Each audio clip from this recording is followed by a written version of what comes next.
I can see your car and the car in front of you And how were you able to do that? by looking at it. What was the kind of car that I was driving behind? I'm not sure. Okay. Do you remember the color? No, I don't. He then got in the lane behind me. And I'm like, he is driving so close to me. Like, he was so close. I could not see his tires. So that's how I was able to determine that he was driving too close to me. It was not a car length behind me. How was I driving too close when I pulled up behind you at a red light? So I literally was not driving. You weren't driving. The light was red. This overconfident officer walked into court thinking his badge alone was going to carry the whole case, and he could not have been more wrong. He came in acting like the evidence was airtight, but once everything started unfolding, it became clear he brought the weakest claim imaginable. Meanwhile, the woman he ticketed, she showed up prepared, calm, and ready to dismantle every part of his story. You can actually watch the exact moment the officer realizes his version isn't holding up, and it is rough. The judge doesn't drag it out either. Once the facts start spilling out, the officer's confidence evaporates. But honestly, this whole case raises a bigger conversation. Are officers writing borderline citations just to pad their monthly stats? Or is this really just a system squeezing out extra revenue? It's a complicated topic with a lot of heated opinions. So let me know where you stand. Because this case? Oh, it definitely opens a door for debate. Let's jump in. Sydney Joy Steele, okay, you're charged with following too close on 2024 TK 06653. You're also charged with improper lane change on case 2024 TK 06652. Lieutenant Carey, raise your right hand for me. Do you solemnly swear or affirm any testimony you give in this matter will be true? All right, you can put your hand down, sir. All right, Ms. Steele, you understand that you have the right to ask questions of any witnesses brought by the state. The state has the burden of proving the case against you beyond a reasonable doubt. You do not have to give any testimony or evidence against yourself. You have a Fifth Amendment right against self-incrimination, and the state needs to prove the case beyond a reasonable doubt. All right, do you understand? Yes. All right, Mr. Tipton, you may introduce your witness. Yes, Your Honor. Lieutenant Carey, please state your name for the Zoom call. Lieutenant Jonathan Carey. All right. And Lieutenant Carey, how are you currently employed? Currently the lieutenant for the Clayton County Sheriff's Office Black Hawk Traffic Unit. And how long have you been with the Clayton County Sheriff's Office? The Sheriff's Office, probably a little over 2 years. And you have prior experience before that, correct? Yes, I was with the Clayton County Police for about 4 or 5 years. Okay. And during that time, both with the Sheriff's Office and the Police Department, have you been post-certified? Yes. Okay. And being post-certified, are you authorized to investigate crimes, issue citations, and make arrests based on your investigations? Yes, I am. Okay, then. So I want to bring your attention to March 20th of 2024. Were you working for the Clayton County Sheriff's Department at that time? Yes. And were you on duty that day? Yes, I was. Okay. Did you at any point in time have occasion to make contact or initiate a traffic stop with a white Chevrolet Trax that was driven by Miss Sydney Steele? Yes. Okay. Can you tell me about what drove you to or what caused you to initiate contact with Miss Steele? Yes. So during my role during the day, I look for erratic lane changes, reckless drivers, speeders. So while traveling northbound on Bear Boulevard, passing over 48, I was monitoring traffic in my rearview mirror. I observed a white SUV changing several lanes, not giving the public enough notice that she was changing lanes, nor was she using a nor was the vehicle using a turn signal. I observed the vehicle getting closer to me as she was changing lanes. She was also following another vehicle too close. Once she changed from lanes two back to lane one several times, she passed me. I'm sorry, from lane three to lane two, she passed me in lane three. And that's when I conducted a traffic stop on that vehicle and spoke with the driver. While speaking with the driver, she advised that she was in a hurry to get to Atlanta because she had a hair appointment. Okay. You say she didn't use any turn signals. Is that correct? Correct. Okay. And what was the basis of the following too close? She was following another vehicle too close as she was changing lanes. Based on your knowledge, your training, and your experience, as well as what you observed, was that a safe maneuver for her to make? No, it was not. Would a reasonably prudent driver um, would a reasonably prudent driver have followed that closely? No. And if that vehicle in front of her would have slammed on the brakes, she would have been at fault, and that definitely probably would have caused an accident. Okay. And with the improper lane change, was there anything improper? Tell me about what was improper about that lane change besides just the signal. So when you change lanes, you have to give the public enough notice that you're about to change lanes, which she failed to do Okay. several times, not just one time.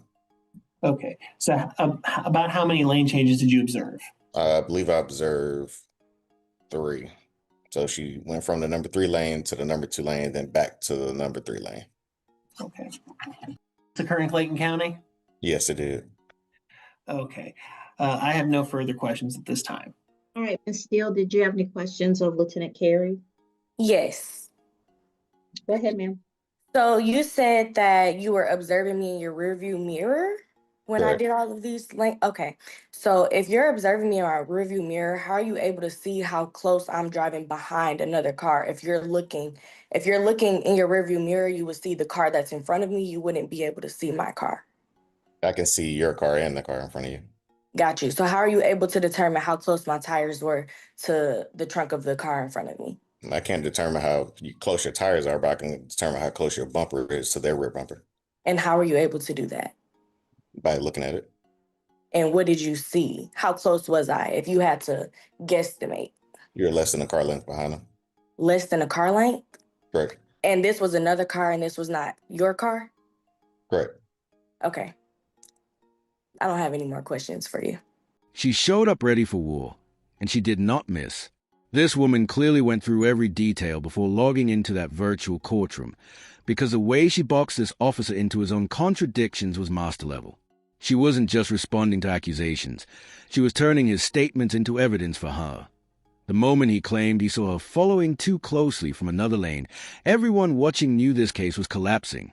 You can't judge distance or tailgating when you're at an angle or partially obstructed. That's not observation, that's guessing. And courts don't rule based on guesses. You need clarity, you need visibility, and most importantly, you need actual proof. Realistically, this citation shouldn't have existed.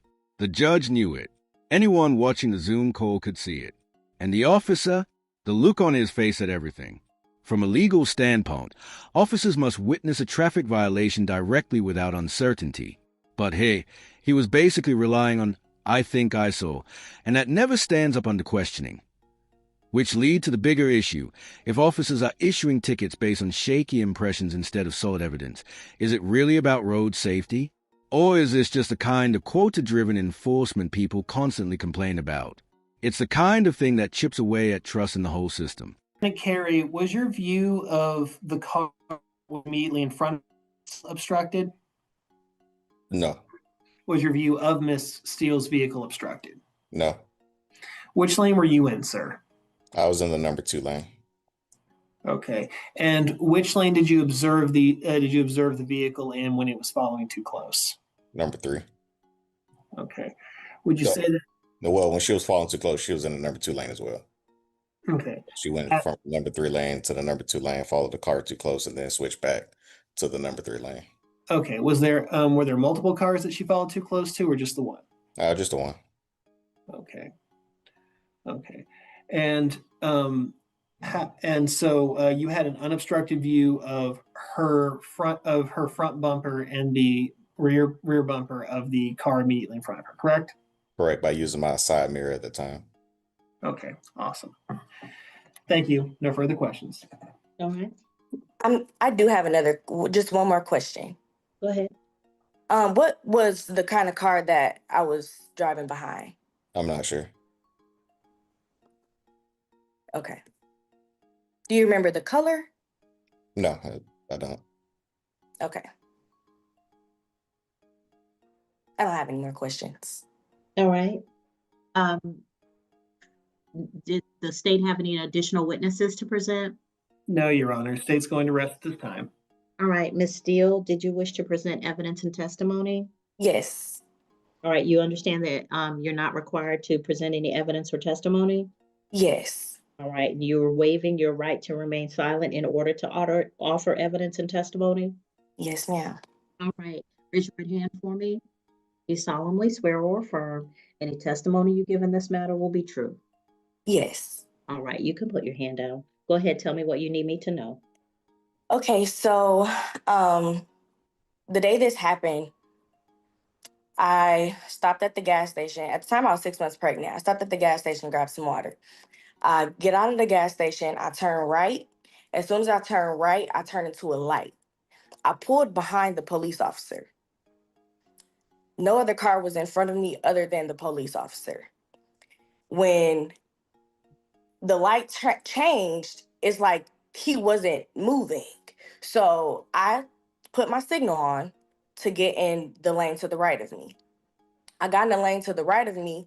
He then got in the lane behind me. And I looked in my rearview mirror and I'm like, he is driving so close to me. Like, he was so close. I could not see his tires. This is why I asked these questions, because in driver's training, they teach you have to at least be able to see the car's tires behind you. So that's how I was able to determine that he was driving too close to me. It was not a car length behind me. So then I'm like, okay. So I put my signal on, get back in the left lane. He gets back in the left lane. So I'm like, what is happening right now? Like, I was so confused as to what's happening. I'm like, am I in his way? What's going on? So then I did get back into the right lane. And when I went to get into the right lane, that's when he turned this light on and pulled me over. And I was confused as to one, why he chose to do that. Because like I said, I was just confused.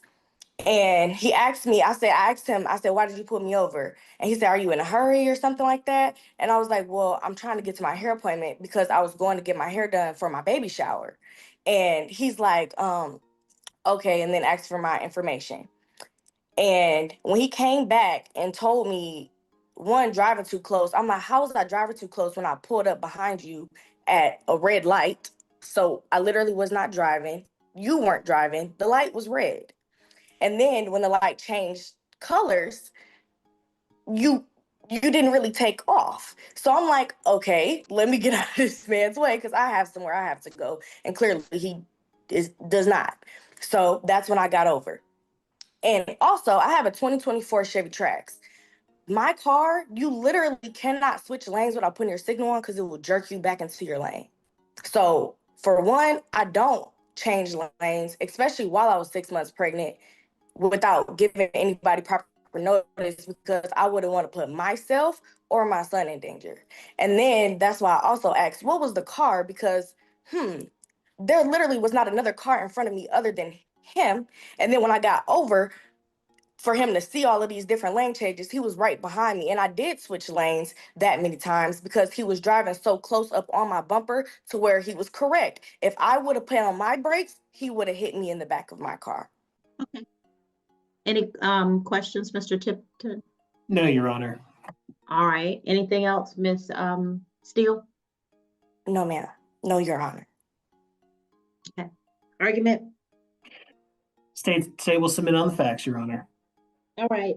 Ms. Steele, I found you not guilty of the offenses before the court. Each of you are given testimony in this case. Each person has submitted sworn testimony without additional evidence. Neither testimony has greater weight than the other.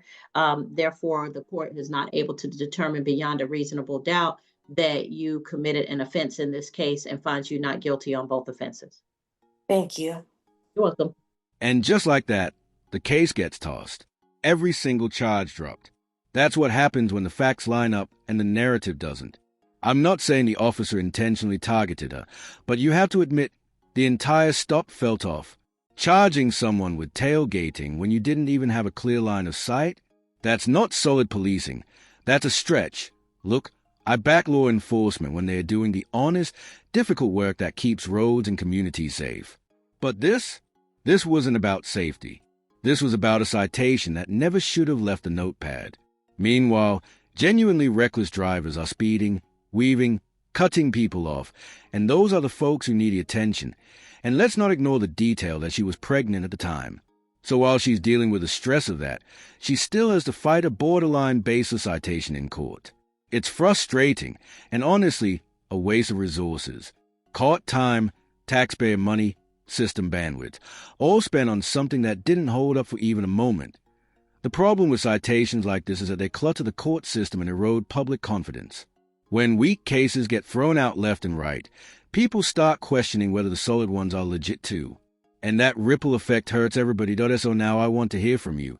Are you sided with the officer in this situation, or with the defendant who basically walked in and dismantled the entire case with nothing but the truth and composure? Let me know below, and thanks for sticking around.